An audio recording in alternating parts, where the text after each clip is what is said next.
ท่านผู้ชมสำหรับตอนเศร้าของมื้อนี้ 11 สิงหาคม 2026 สถานทูตต่างๆ ประจำลาวคณะภาคสภาประชาชนองค์การปกครองบรรดาแขวง องค์การสถาบัน ธนาคาร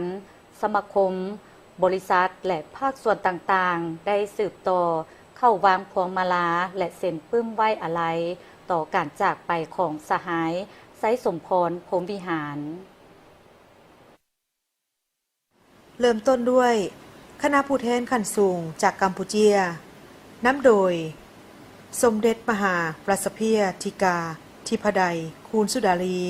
ประธานสภาแห่งชาติราชอาณาจักรกัมพูเชียคณะบริหารงานภาคแขวงประธานสภาประชาชนแขวงและประชาชนบรรดาเผ่าชาวแขวงสวรรณเขตนำโดยสหายบุญจงอุบลประเสริฐเลขาคณะบริหารงานพรรคแขวงสวรรณเขตสถานเอกอัครราชทูตจีนประจำลาวนำโดยสหายนางฟังหงสถานเอกอัครราชทูตกูบาประจำลาว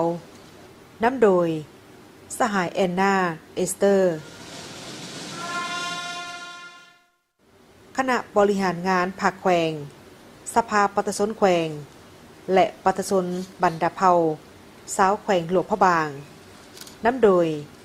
สหายบุญเรืองมณีวงศ์เลขาคณะบริหารงานพรรคแขวงหลวงพระบาง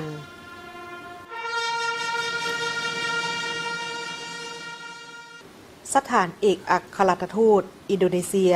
ประจำลาวนำโดยท่าน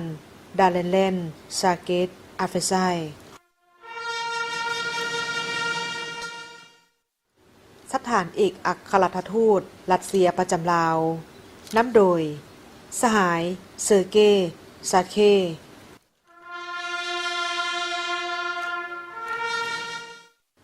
คณะบริหารงานภาคแขวง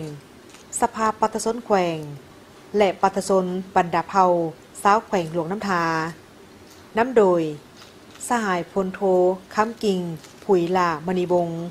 เลขาคณะบริหารงานพรรคแขวงหลวงน้ำทา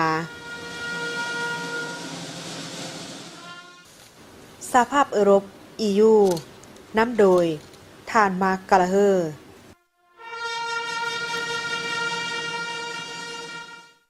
สถานเอกอัครราชทูตฮงการีประจำลาวนำโดยท่านราชารัสโลเทคัสคณะบริหารงานพรรคแขวงสภาประชาชนแขวง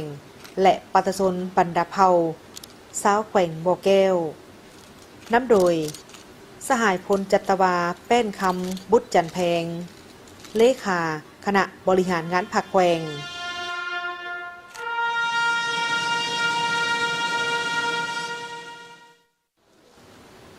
พร้อมนั้นยังมีสภาการค้าจีนประจำลาว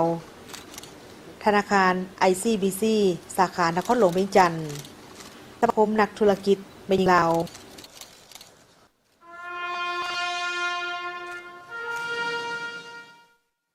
ครอบครัวราชพลและครอบครัวสีสานบริษัทสุพันธร SCS สวรรณเขตครอบครัววิไลหารคณะบริหารงานพรรคแขวงสภาประชาชนแขวงและประชาชนบรรดาเผ่าชาวแขวงขมวนและบริคำไซ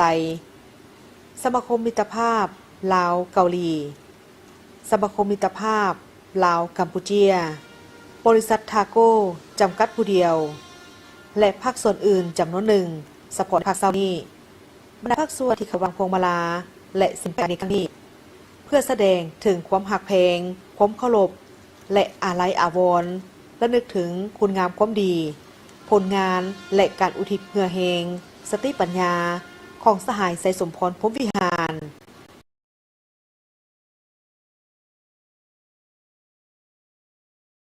ในการหับไส้ผักหลัดปัตชน